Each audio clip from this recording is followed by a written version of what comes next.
Everyone. For those of you who I haven't seen in a while, I can't tell you how happy I am to see you. Dara, Coach Ingrid, Stacy. Oh my God. Welcome to this conversation. This conversation is one that you're at once familiar with and one that is at once every time it's new. So today we're going beyond motivation, beyond discipline, beyond the surface of performance. We're exploring something deeper, Gio and I, today. We're exploring this question: why integrity isn't about rules. And we call it the secret to being a successful leader at home and at work. And most people link and they think about systems, accountability, or pressure. But the real source isn't what you do, it's in who you are. Because high performance for leaders begins the moment you start relating to yourself as your word and your word differently. This is the hidden key to environments that sustain high performance. Train people to relate to themselves as their word, not to manage tasks, not to try harder, but to live from the space where their being, their word, and their results are all one. And what happens then is high performance, trust, joy, and purpose stop being separate conversations. They become one single experience of creation. So if you're like me, like Giovanni, or like many business owners, and you think, wow, when am I going to have a team that works just like I do? Are you familiar with the old adage? If I want something done well, I better do it myself. Well, today, Gio and I are going to have a conversation with you to debunk that myth. Gio, good morning. Welcome to the Leadership Huddle, brother. Thank you for being here. Hey, good morning, Sorel. I'm going to be managing my noise because I'm at the airport, but I'm really excited about this conversation because, for the most part, when we get to work with teams or even our own team, there is this view, like an inherited view, like this is a view that everybody adopts. That if I can make people do something, if you can force them to do something, if I can pay them enough to do something, if I can have them fear the environment enough, if they're afraid of not getting fired enough, or if there's a way to manipulate people, if I can pay them more so that they can do what they say they were going to do, or if they could go the extra mile, right? And then we're going to have a successful team, or we're going to have a successful organization. And I think that one of the things that we have found over the years is that it doesn't necessarily do that. It actually erodes culture. People create an environment, a culture of fear. And so when there is a culture of fear, most people start hiding, or they start creating silos. They start kind of like managing their own friends, right? And they create friends, and then they start gossiping a little bit, or they just start doing just enough so that they don't get fired, right? Or they start saying things like, well, I don't get paid for that, so I'm not going to do that. And it doesn't allow companies to actually grow the way that they can. And people don't enjoy being at work, but since you have to pay the bills, right? So people are going to stay. You have stayed. One of the things that I often like to say, and I don't know who I heard it from, was that most leaders, if they don't find a way to pay people enough so that they can tolerate them, people leave. And it's important to get that. Most teams are constructed by paychecks. And so if you don't pay enough, people leave you. But there is another way to create a team. There's another way to lead oneself. There's another way to lead others where it's not about the paycheck, right? And it's not about making people do something. It's about creating an identity for the team or for oneself that one can relate as one's word. And that's at the source of today's conversation. Yeah, and Gio, as you painting this picture, what comes to mind? I don't know if this analogy is going to work at all, but I'm going to go for it. Right? I have a little dog named Maple. Maple's a Welsh Terrier, and you're talking about a ball of fire. there's no way that Maple will ever do what I want her to do unless I have treats. And so I think in business environments, in personal relationships, in organizations as a whole, leaders and managers have treats, paychecks, great benefits, time off, whatever it is. And then just like Maple, and I'm not belittling employees or team members, but just like Maple, people begin to associate their ability to perform with the treat being there. So today's conversation is inside of this question. So what if you didn't have to have a treat to have your employees and your team members perform? What if the treat, like the overall meta treat that people are looking for, something that's built in inside, and we as leaders can assist our employees and our team members in cultivating that from within? And that's the essence of the conversation that I hear, Gio. Yes, yes, because often what happens is that people say yes to things all the time while they're not relating to anything they say yes to as a promise they are intending to keep. So promises are made casually.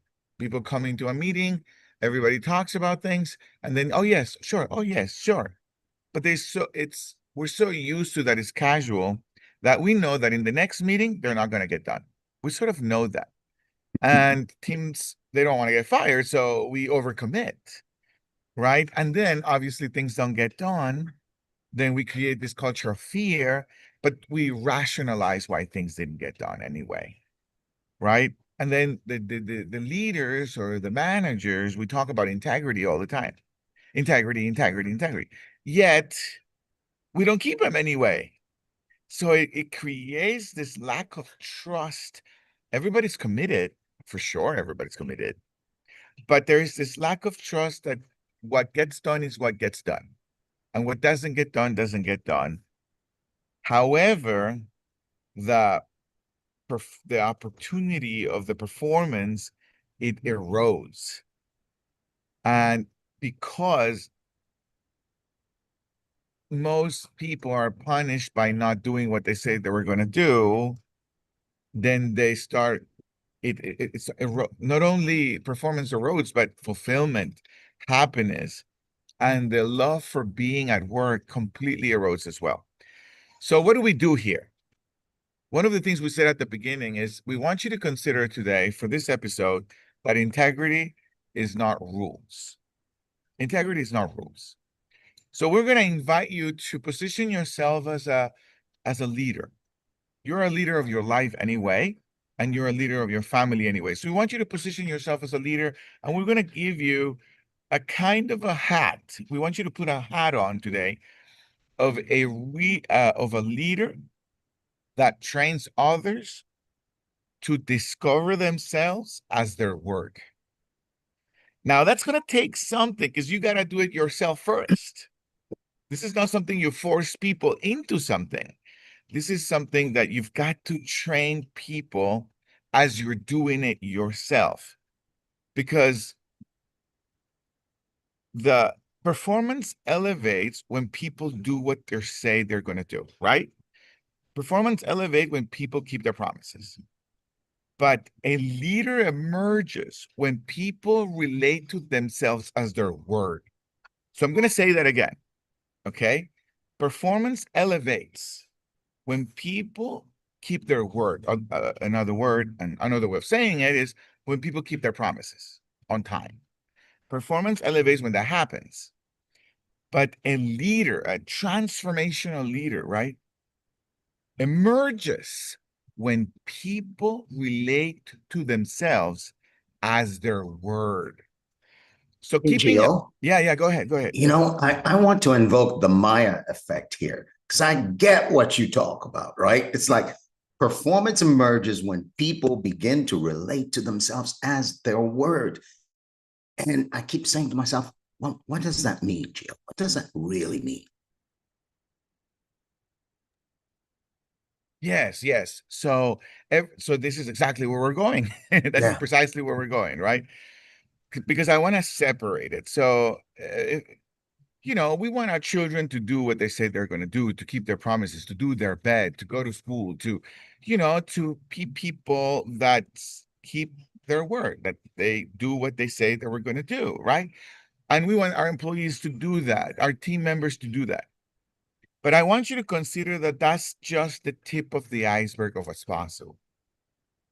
Where you get to be the iceberg as a leader is when you start training people, not demanding it from people, training people to see themselves, to relate to themselves as their word, as their promises, right? So whenever I say something casually, like I'll meet you there at 5 or I'll meet you there at 10, you know, whenever I say something or I'm going to do something, the moment something comes out of my mouth, I relate to it as I am what I said I was going to do. I am that.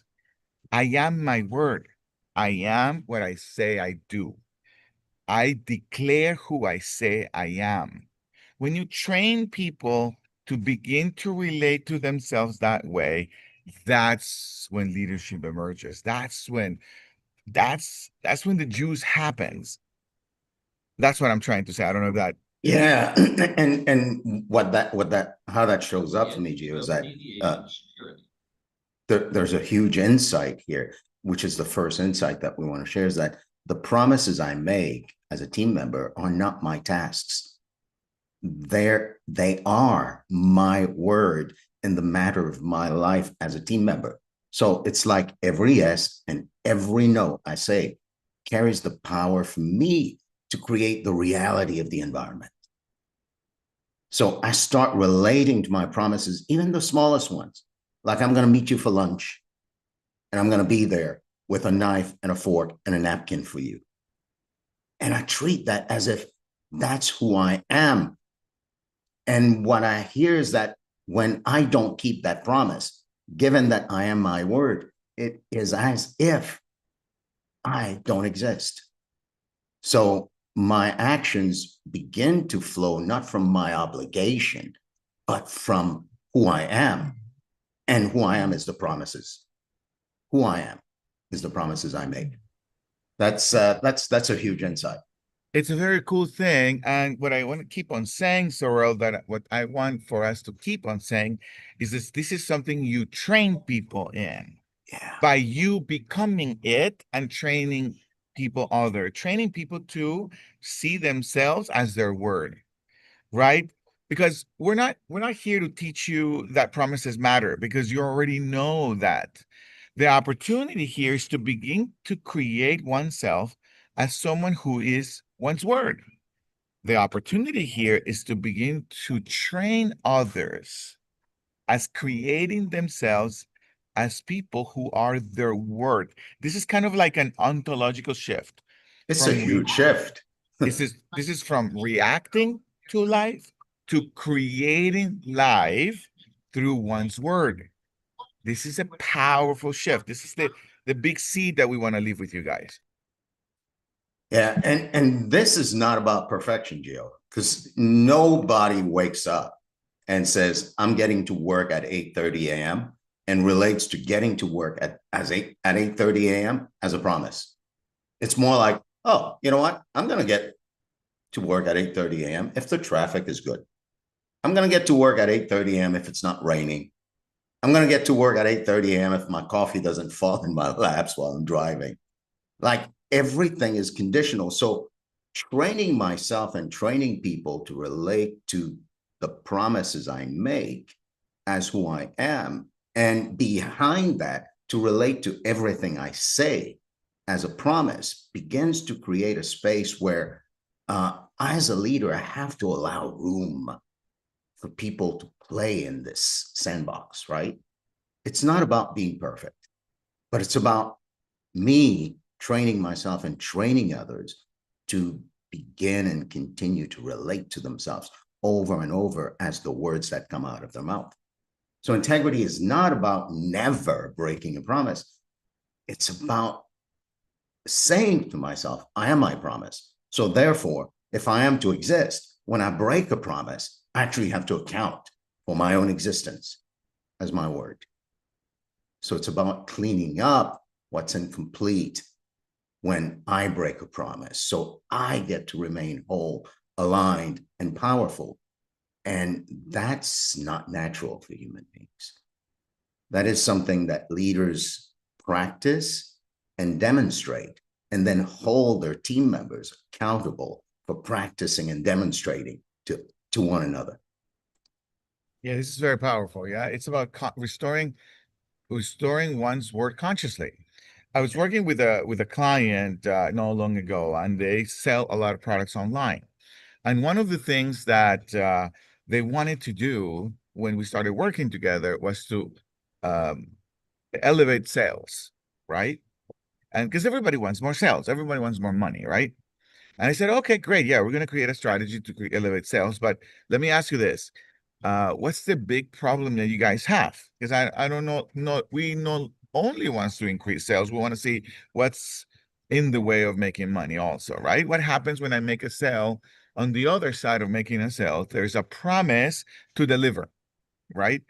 And she said, the business owner, she said, well, another big problem we have is that we have a lot of complaints on deliveries, and we're late, and we're constantly late, and we have yeah, we're complaints on delivery, right? And but she said, but don't worry about it. We're gonna solve that, right? And I said, no, wait. What do you mean don't worry about that? Because if we create more sales and we have a problem or we have a challenge on delivery, right? Then we're gonna have a mess if we increase sales. So then we went to work with a team, right? And so I didn't go in there to work with the team so that they knew that promises matter, right? That they knew that it mattered that the client got what we promised. No, we went to work on having see themselves as whatever the business said that it was going to promise, whatever the promises of a business has, they are my promises. And this is very important. This is like a huge shift in identity. It's like the team doesn't relate to the business of the business promises as the business promises, but that has nothing to do with me. No. It's like whatever the business says it is going to do, it is my promise. I'm saying that. And this was a huge shift because everyone was like, no. I can't promise what production, I can't say my word. It is my word what production said it was going to do. Or I can't say that the guys that pack things, those are my promises. No. Those are their promises. So it was like a huge conversation on no, somebody else's promises is your promise too, because you said this was going to happen. It is your word in the matter. And they're like, wait, but that means I have to care what other people do. I'm like, exactly. This is what we have to do. We have to care for each other because a hole in one part of the ship, it's not a hole in one part of the ship. A hole in one part of the ship is a hole in the entire ship. You got a hole too.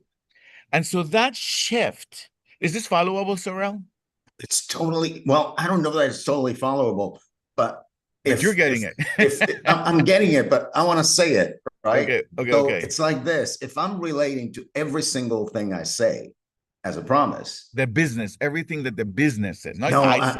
I'm trying to build a string there, right? Okay. Sorry. So if I'm relating to everything I say as a promise, and then I relate to the promises I make as who I am, then it creates a space for performance.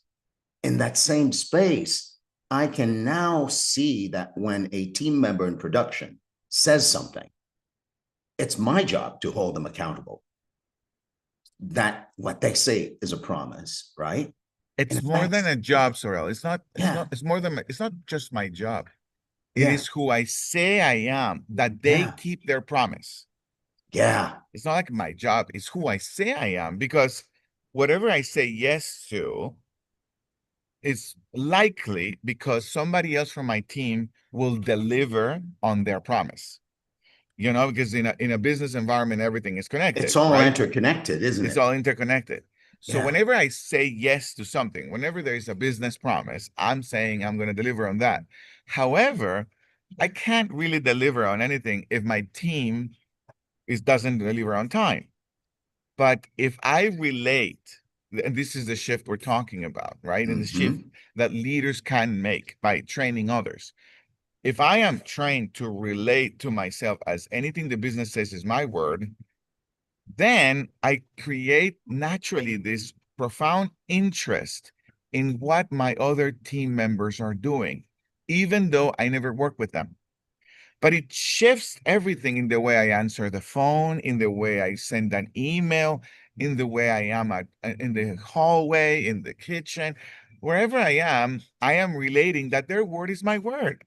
So people shift this environment naturally from collaboration, alignment, purpose driven, very powerful. Yeah. Yeah. So in the end, we can say that who I am is my word, but my word doesn't necessarily have to come just from my mouth. The moment the business makes a promise, it's my promise. The moment another team member makes a promise, it's my promise. And then I become really creative in that world, Gio. I can see how creative I can get when I'm relating to somebody else's promise as mine to assist and collaborate in ways that I never saw possible to have the business keep its word because it's my word. It's my Yeah, promise. yeah, Yeah. or at least, or else I don't get in the way. For Yeah. example, somebody asked me for something, but then I don't say something like, "Well, it's not my job." Yeah. Okay, being kind. Say something like, "Well, Sally has it," rather than, "I don't know, that's not my problem." Right? So it's a really powerful way to train people. Yeah. I love this. So do you wanna? So, I'm gonna say this, yeah. and then I love to hear from some people. What are you getting for yourself, or Yeah. any yeah Absolutely. buts? So this is the key. This is the hidden key to environment that sustains high performance. Train people to relate to themselves as their word, not necessarily to manage tasks, not to try harder, but to leave from the space where their being, their word, and their results are one. When that happens, high performance, trust, joy, and purpose stops being separate conversations. They become one single experience of creation. So awesome. That's what I wanted to say. Uh, well, we'd love to hear from you. What are you getting into this? What are you creating for yourself? What are you seeing? What are you discovering regarding your performance and the performance of your teams? Go ahead, Tara. Good morning. Um, it's interesting that this topic popped up today when I haven't seen you all in so long, but it definitely strikes a nerve, and I'll share what that is. For years, I used to say in leadership workshops that I taught to young people, any leadership development moment, I would have this saying, and it was that your word is where you should gain your confidence because nobody can ever take that away from you.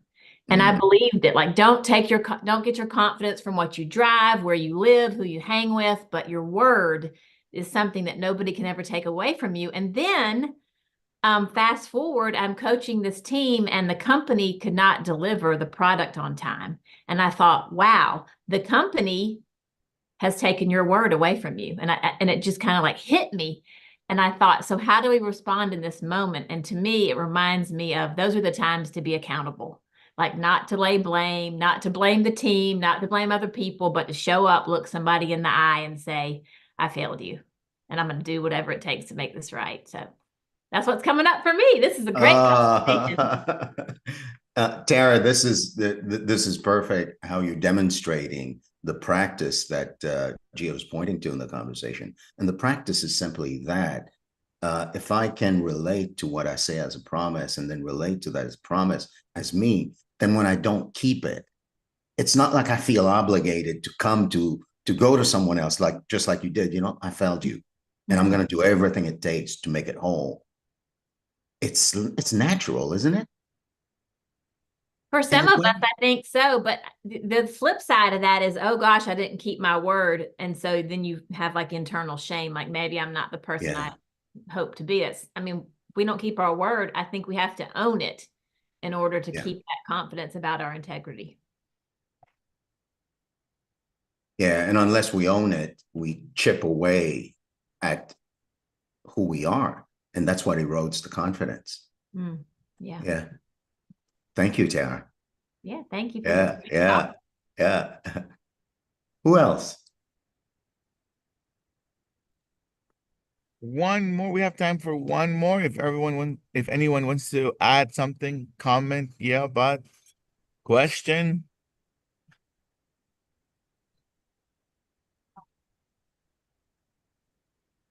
All right. Well, Gio, let's wrap it up. Awesome. Yeah, this whole context we're creating isn't like natural for human beings. Uh, I'd prefer to relate to what I say as something that is conditional. You know, if the weather's great, I'll keep my promise. If it's convenient, I'll keep my promise.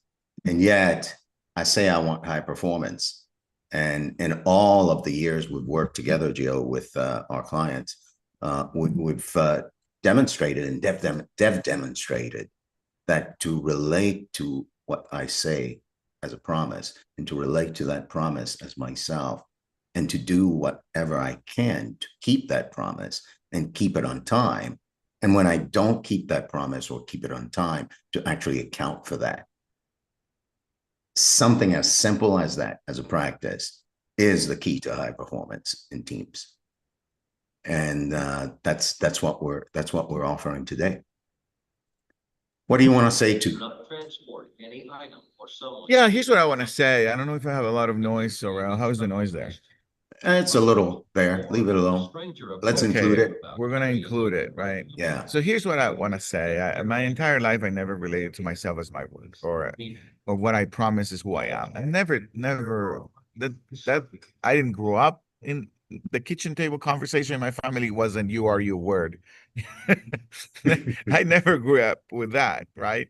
And my first job, they never said that. And my second job, they never said that. And when I went to school, I never got that. And when I did my master's, I never got that. This was really something I got trained myself in by relating, by hanging out with really successful people, by being lucky to be part of high performing teams. And they created this thing for the entire team. Like, what if you see yourself as who you are is what comes out of your mouth? And it took a little bit. It really took a little bit for me to see that, right? And that's the seed for today's conversation. And it shifts absolutely everything at home, at work, with life, with yourself, but not something that you police yourself around, not something that you bring guilt or shame. No, it's an opportunity to discover oneself as whatever comes out of your mouth. And Yeah. you could say, I'm a smoker, so be it. And I drink, so drink. However, it's from the context of I am what I say I am, not for the context as something's wrong with me and I can't make cool promises. So Yeah. that's So what in I a wanted to way, say. Gio, if I hear this, I grew up in Catholic schools, and the word confession just is always there for me, right? So when it comes to I didn't keep my word and I'm now must say something about that, it always has this feeling of I'm going to confess that I did something bad, but I'm clear that that's not the practice you're inviting us to. The practice we're inviting people to get into is to like, well, gosh, if I'm my word and I care about being here, being present, I'm going to restore a promise I didn't keep. And that's the practice. Yeah, or Yeah.